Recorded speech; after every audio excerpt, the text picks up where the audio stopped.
QRMP scheme और masters creation की GST website पे। QRMP स्कीम जो है वो काफ़ी पॉपुलर स्कीम हो गया है। इसे लास्ट ईयर इंट्रोड्यूस किया गया था और वो स्कीम जब से आई है तब से काफ़ी लोगों के बीच में जो छोटे व्यापारी हैं, जो छोटे बिजनेसमैन हैं, उनके लिए बहुत बड़ा एडवांटेज हो गया है कि वो ये रिटर्न्स फाइल कर सकते हैं QRMP स्कीम के अंडर में, जिसको बोलते हैं क्वार्टरली रिटर्न मंथली पेमेंट। यानी कि आप मंथली पेमेंट करो और आप अपना रिटर्न क्वार्टरली भर सकते हो, राइट। और उसके साथ साथ हम मास्टर्स क्रिएशन जो जीएसटी वेबसाइट पे होती है उसकी भी बात करेंगे इस वीडियो में, राइट।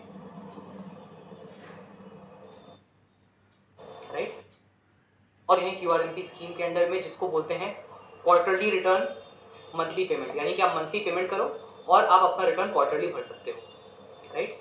और उसके साथ साथ हम मास्टर्स क्रिएशन जो जीएसटी वेबसाइट पे होती है उसकी भी बात करेंगे इस वीडियो में, right. Features of QRMP scheme. सबसे पहले QRMP स्कीम क्या है?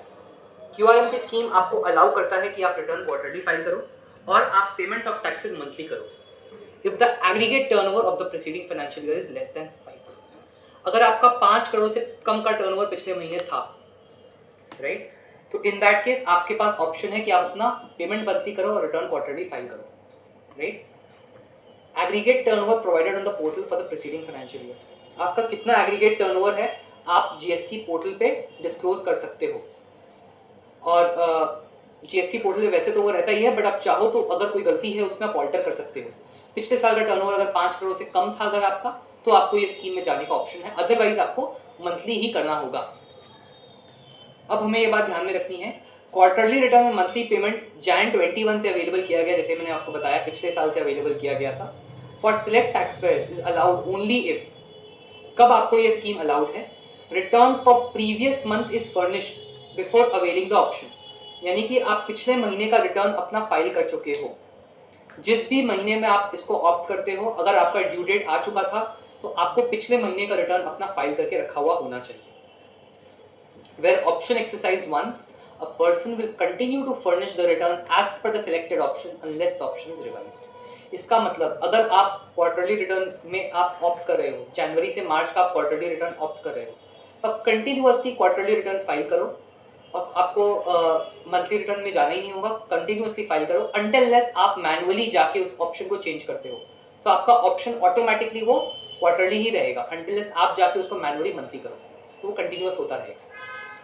अगर आपका turnover, if the turnover of quarterly tax payer crosses 5 crore during any quarter, आपका पिछले साल तो 5 करोड़ के नीचे था, बट इस साल अगर आपका टर्नओवर 5 करोड़ क्रॉस हो गया in any quarter, that registered person will not be eligible for quarterly option from first month succeeding the quarter। यानी कि अगर आपका टर्नओवर 5 करोड़ एक्सीड हो गया किसी भी क्वार्टर में, राइट, किसी भी क्वार्टर में अगर आपका टर्नओवर 5 करोड़ एक्सीड हो गया है, तब इन दैट केस आपको अगले क्वार्टर से ऑटोमेटिकली मंथली रिटर्न में जाना होगा। यानी मान लो कि आपका अक्टूबर टू दिसंबर का क्वार्टर में एक्सीड हो गया 5 करोड़, तो जैन टू मार्च वाले क्वार्टर में आप अपने आप मंथली रिटर्न स्कीम में चल जाओगे। नॉर्मली डिफॉल्ट फाइलिंग ऑप्शन क्या है? जब आप QRMP में आए थे, अगर आपका टर्नओवर 1.5 करोड़ से नीचे है और आप पहले क्वार्टरली स्कीम में थे, अगर आपका टर्नओवर 1.5 करोड़ के नीचे था और आप क्वार्टरली स्कीम में थे, तो अभी आप पूरा GSTR 103 भी क्वार्टरली में डिफॉल्ट में चल जाओगे अनटिल आप चेंज करते हो अपना स्कीम। अगर आप GSTR 1 मंथली फाइल करते हो अपना, अगर आप अपना GSTR 1 मंथली फाइल करते थे, अगर आपका टर्नओवर 1.5 से नीचे था, तो अभी भी आप मंथली में रहोगे, भले ही आपका टर्नओवर 1.5 से नीचे है, अभी भी आपको मंथली में रहना रहेगा। अगर आपका turnover more than this amount है 1.5 करोड़, तो इन ऑल द केसेस, और अगर आपका टर्नओवर मोर देन 1.5 करोड़ है बट लेस देन 5 करोड़ है, तो डिफॉल्ट में जीएसटी पोर्टल आपका क्वार्टरली रिटर्न लेगा अनटिल आप उस ऑप्शन को चेंज करते हो। अगर आपका 5 करोड़ से ऊपर टर्नओवर है तो आपको हमेशा मंथली स्कीम में ही रहना होगा। फर्स्ट टाइम ऑप्शन, पहली बार अगर आपको ऑप्शन एक्सरसाइज करना था तो आपको अक्टूबर 2020 का रिटर्न को 30 नवंबर तक फाइल करना था, और आपको ऑप्शन जो चेंज करने का अवेलेबल था वो था 5 दिसंबर से 31 जनवरी के बीच में। नॉर्मली इन दिस सिचुएशन अभी के टाइम पे भी अगर आपको जनवरी से मार्च के क्वार्टर, जनवरी 22 से मार्च 22 के क्वार्टर के लिए अगर QRMP में जाना है, राइट, तो इन दैट केस आपको जनवरी 31 जनवरी तक ऑप्शन मिलेगा कि आप क्यूआरएमपी में इस क्वार्टर के लिए जा सकते हो। अगर आप 31 जनवरी के बाद क्यूआरएमपी ऑप्ट करते हो तो वह एप्लीकेबल होगा आपके नेक्स्ट मंथ के नेक्स्ट क्वार्टर के लिए, यानी अप्रैल से जून वाले क्वार्टर के लिए एप्लीकेबल हो जाएगा। तो आपके पास अगर किसी भी मंथ में आपको क्यूआरएमपी ऑप्ट करना है तो उसके फर्स्ट मंथ के लास्ट डेट तक आपको ऑप्ट करना होगा। जैसे जनवरी टू मार्च क्वार्टर है तो जनवरी मंथ का आपको लास्ट डेट यानी 31 जनवरी तक ऑप्ट करना होगा। अगर आप क्यूआरएमपी में जाते हो तो आपके पास दो ऑप्शन है टैक्स जमा करने के। पहला तो ये कि आप हर मंथ लायबिलिटी एक्चुअली कंप्यूट करो कि आपका 1 लाख रुपया का आउटपुट था, 70,000 का इनपुट था, 30,000 रुपए आपको जमा कराने हैं, तो 30,000 का आप एक्चुअल कंप्यूटेशन करके every month self assessment basis पे आप जमा कराओगे। दूसरा ऑप्शन ये है कि पिछले क्वार्टर में जितना भी आपका टैक्स पेमेंट हुआ था उसका सिंपली 35% आप जमा करा दो। इसका मतलब मान लो जैन टू मार्च क्वार्टर में आपको जनवरी मंथ का पेमेंट करना है, तो आप फाइंड आउट करो अक्टूबर से दिसंबर यानी पिछले क्वार्टर में आपने कितना टैक्स पे किया था।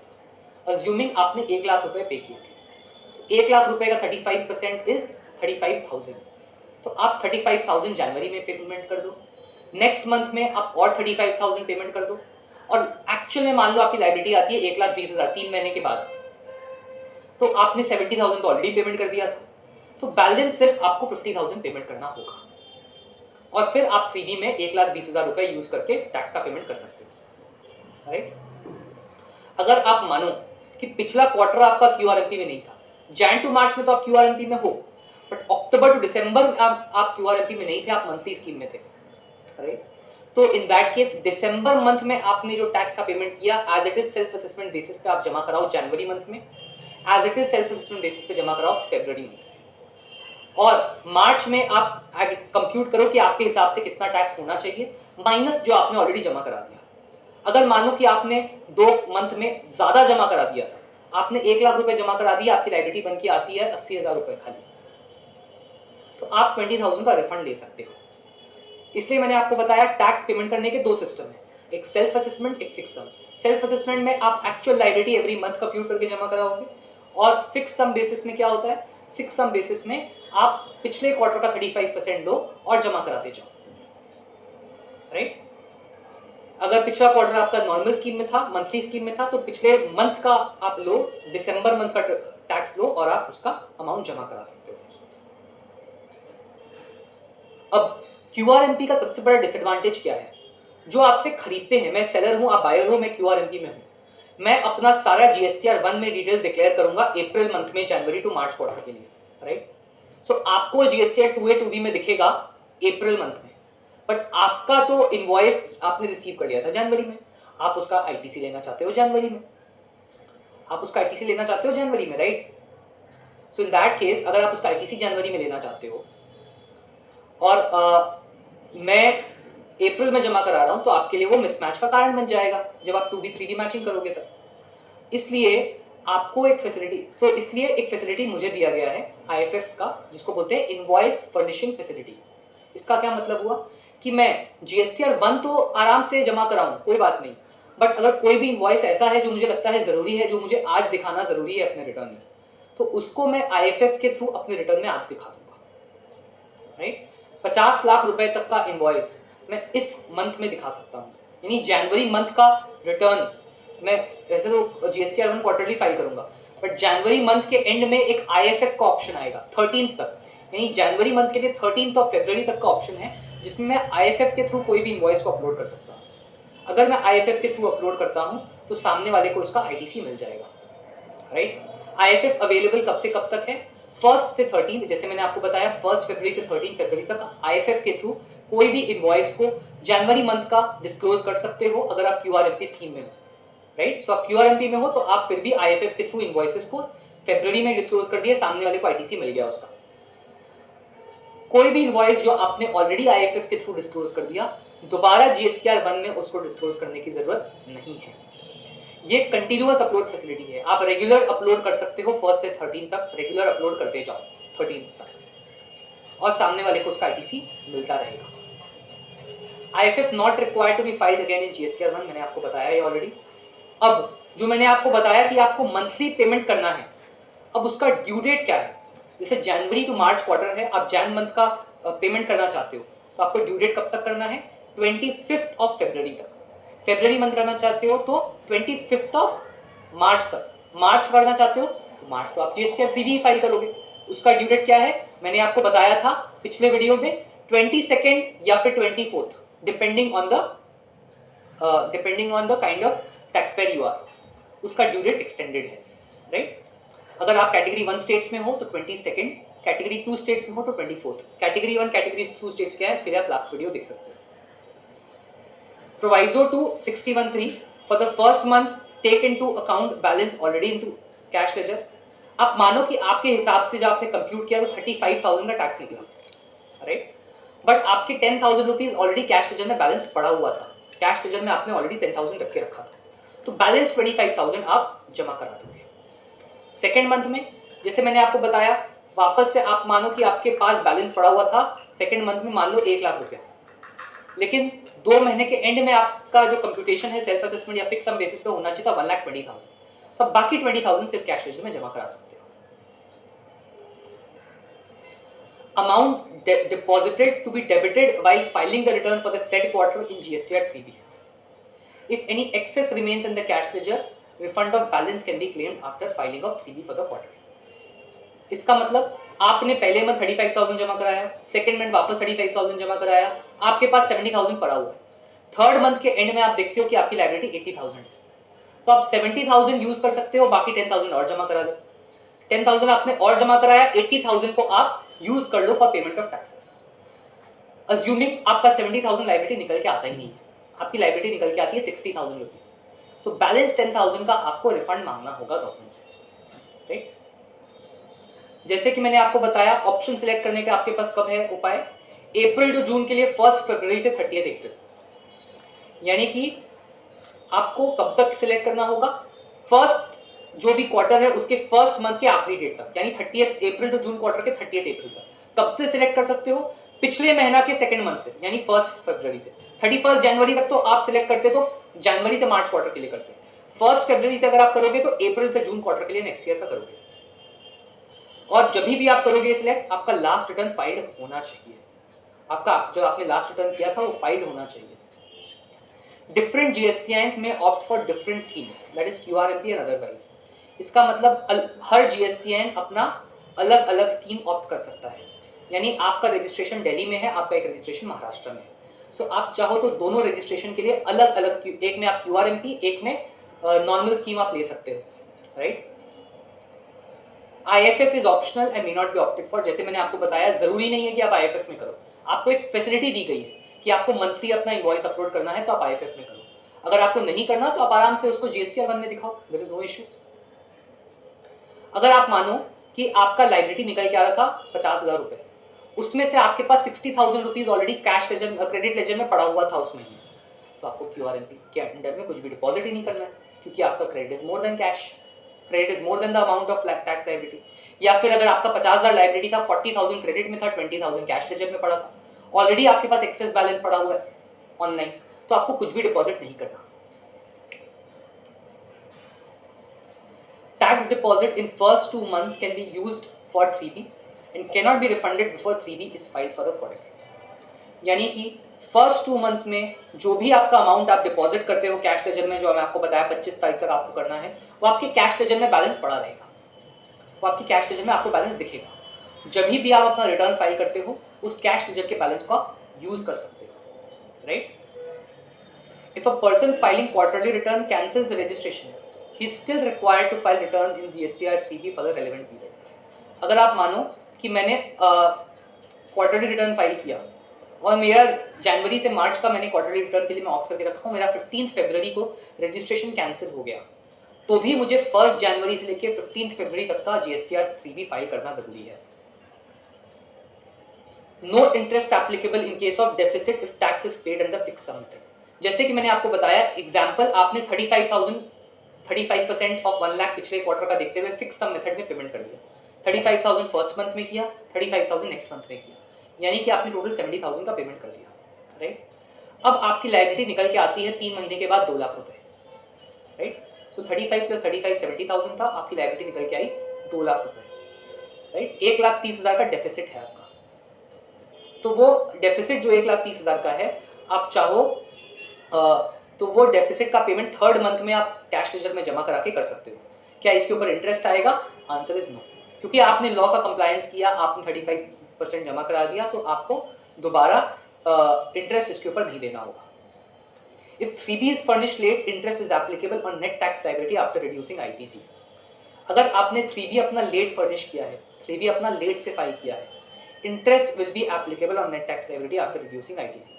यानी कि आप मानो कि आपको 24th of the next quarter, यानी आप क्वार्टरली स्कीम में थे, आपको 24 अप्रैल तक जमा कराना था अपना 3B, आपने 28 अप्रैल को जमा किया है, तो 4 दिन का आपको इंटरेस्ट पेमेंट करना पड़ेगा। उस 4 दिन का इंटरेस्ट का लायबिलिटी कब से कब तक आएगा? 25 से 28 4 डेज का लायबिलिटी आएगा। और कितने पे आएगा? जो अमाउंट आपको कैश में देना पड़ा।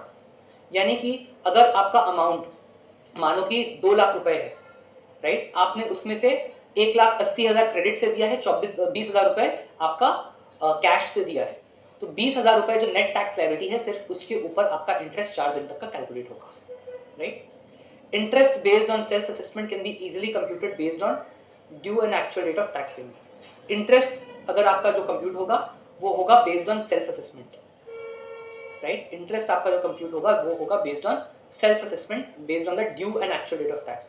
कितना दिन, किस दिन आपको टैक्स पेमेंट कितना करना था और आपने कितना किया। अगर आप फिक्स सम में नहीं जाके सेल्फ असेसमेंट में जाते हो, तो आपको ये बताना होगा कि आपका इतना तारीख तक आपको इतना पेमेंट करना था, फर्स्ट मंथ के एंड तक आपको 30,000 पेमेंट करना था, आपने 20,000 का पेमेंट किया सर, तो 10,000 पे आपका इंटरेस्ट लगेगा, right. Mind you, late fees आपका जनवरी और फरवरी के लिए नहीं लगेगा, फर्स्ट 2 मंथ्स के लिए नहीं लगेगा। क्यों? क्योंकि उस मंथ आप रिटर्न फाइल नहीं कर रहे हो, सिर्फ पेमेंट लेट कर रहे हो। उसके लिए इंटरेस्ट आ सकता है बट लेट फीस नहीं आएगा। लेट फीस सिर्फ आपके थर्ड मंथ के रिटर्न के लिए आएगा। लेट फीस आपका सिर्फ थर्ड मंथ के रिटर्न के लिए आएगा, टैक्स लेट से जमा करने का लेट फीस नहीं है, राइट। सो आप जब क्वार्टरली रिटर्न फाइल अगर लेट से करते हो तो भी सिर्फ लेट फीस आ सकता है। जैसे मैंने आपको बताया, आईटीसी जो आप फिल करते हो वो आपके सामने वाले के जीएसटीआर 2A या 2B में जाता है सबसे पहले। और जीएसटीआर 2B कैसे ऑटो पॉपुलेट होता है? 14th of last quarter to 13th of next this month. Example, 14th of जनवरी से लेकर 13th ऑफ फरवरी के बीच में आप जितने भी जीएसटीआर 1 सप्लायर आपके जमा करते हैं वो आपके जनवरी मंथ के जीएसटीआर 2B में दिखेगा। 14th ऑफ फरवरी से 13th ऑफ मार्च तक जितने भी जीएसटीआर 1 जमा होते हैं वो आपको फरवरी मंथ में दिखेगा। 14th ऑफ मार्च से लेकर 13th ऑफ अप्रैल के बीच में कोई भी जीएसटीआर 1 जमा होता है वो आपको दिखेगा अपने मार्च मंथ के जीएसटीआर 2B में। तो आपको एक जीएसटीआर 2B का एक फिक्स्ड बेसिस मिल गया, उसके बेसिस पे आप रिकंसिलिएशन कर सकते हो। तो जीएसटीआर 2B आप कब लोगे? आप देखोगे कि 14 से 13th के बीच में आ रहा है, इसका मतलब आपको 2B डाउनलोड करने कब मिलेगा? 14th को, 14 तारीख को आपको 2B डाउनलोड करने मिलेगा। तो 14 फरवरी को आप जनवरी मंथ का 2B डाउनलोड कर सकते हो, 14 मार्च को आप फरवरी मंथ का 2B डाउनलोड कर सकते हो। उसके बेसिस पे आप उसका रिकंसिलिएशन करो। GSTR 3B is now a regular form to be furnished by 20, 22nd, 24th, right? GSTR मैंने आपको जैसे बताया 3B is a form जो आपको 20, 22 या 24 तक जमा करना है। अगर आप मंथली स्कीम में हो तो 20 तारीख तक, क्वार्टरली स्कीम में हो तो 22 या 24 तारीख तक। GSTR 2B is a static statement। GSTR 2B आपका एक स्टैटिक फॉर्म है, राइट, जिससे आप चाहो तो रिकंसिलिएशन के लिए यूज कर सकते हो जब भी आप अपना 3B फाइल करते हो। Auto data population, ITC on forward charge, registered RCM, ISD and import of goods. आपको आपका डेटा अपने आप फॉरवर्ड चार्ज का, आरसीएम का, आईएसडी का और इंपोर्ट ऑफ गुड्स का, ये सारा अपने आप ऑटो पॉपुलेट हो जाएगा। फॉरवर्ड चार्ज जो सामने वाले सेलर ने दिखाया है आपको 2B में दिखेगा। सामने वाला अगर रजिस्टर्ड था तो आरसीएम में दिखाया है तो दिखेगा। सामने वाला अगर इनपुट सर्विस डिस्ट्रीब्यूटर है, भोपाल ब्रांच से आप दिल्ली ब्रांच में कुछ क्रेडिट ट्रांसफर कर रहे हो तो वो आईएसडी के थ्रू आपको दिखेगा। अगर आप इंपोर्ट ऑफ गुड्स कर रहे हो आइसगेट पोर्टल पे आपसे वो आइसगेट पोर्टल वो कस्टम्स का पोर्टल, उसमें आप जितने भी इनपुट को डिस्क्लोज कर रहे हो, अपने इंपोर्ट ऑफ गुड्स को डिस्क्लोज कर रहे हो, वो उसको वहां से पुल कर लेगा, तो वो भी आपको यहाँ पे दिखेगा, राइट। ऑटो पॉपुलेशन किसका नहीं होगा? अनरजिस्टर्ड आरसीएम और import of services. Unregistered RCM में पता ही नहीं है, सामने वाला रजिस्टर्ड ही नहीं है तो उसका ऑटो पॉपुलेशन नहीं हो सकता। आप सामने वाले से बाहर से आउट ऑफ इंडिया इंपोर्ट कर रहे हो तो उसका भी ऑटो पॉपुलेशन नहीं हो सकता क्योंकि वो इंपोर्ट ऑफ सर्विसेज में जाएगा, राइट। अब हमने क्यूआरएमपी के बारे में बात कर ली, अब हम बात करेंगे मास्टर्स क्रिएशन। जीएसटी का वेबसाइट पे आप जाओ तो काफी सारे मास्टर्स को अपलोड कर सकते हो अपना। जिससे आप अगर फिल्टर मारो तो ईजिली आपके पास वो मास्टर्स आ जाएंगे वेबसाइट से। आप जाओगे यूजर सर्विसेज में, वहां पे आपको ऑप्शन मिलेगा माई मास्टर्स का। वहां से आप चाहो तो प्रोडक्ट का मास्टर, यानी कि कितने टाइप के प्रोडक्ट्स हैं जिससे आप डील करते हो उन सब का पूरा लिस्ट आप यहाँ डिस्क्लोज कर सकते हो प्रोडक्ट मास्टर में। सप्लायर या फिर रेसिपिएंट का मास्टर, यानी कि जितने भी सेलर्स हैं, जितने भी कस्टमर्स हैं आपके जो वेंडर्स हैं उनका सेलर मास्टर, सप्लायर मास्टर में जाएगा। रेसिपिएंट मास्टर जो आपके कस्टमर्स हैं उनका डिटेल्स जाएगा।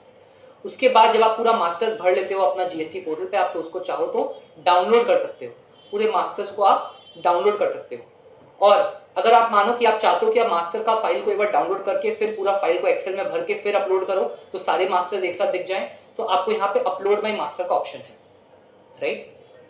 नेक्स्ट, अगर आप प्रोडक्ट मास्टर पे जाते हो तो वहाँ पे HSN कोड, डिस्क्रिप्शन, प्रोडक्ट का क्या नाम है, उस पर कितना जीएसटी का रेट है और किस क्वांटिटी में, किस मेजर में आप उसको बेचते हो, ये सारी चीज़ों को आप प्रोडक्ट मास्टर में डिस्क्लोज कर सकते हो, राइट। जैसे जैसे आप प्रोडक्ट मास्टर्स बढ़ोगे यहाँ पे आप देखते जाओगे कि आपको प्रोडक्ट मास्टर्स आपके बनते जा रहे हैं। आपको बाद में उस प्रोडक्ट मास्टर्स को अगर एडिट करना है तो यहाँ पे एडिट या फिर डिलीट दोनों का ऑप्शन मिलेगा आपको।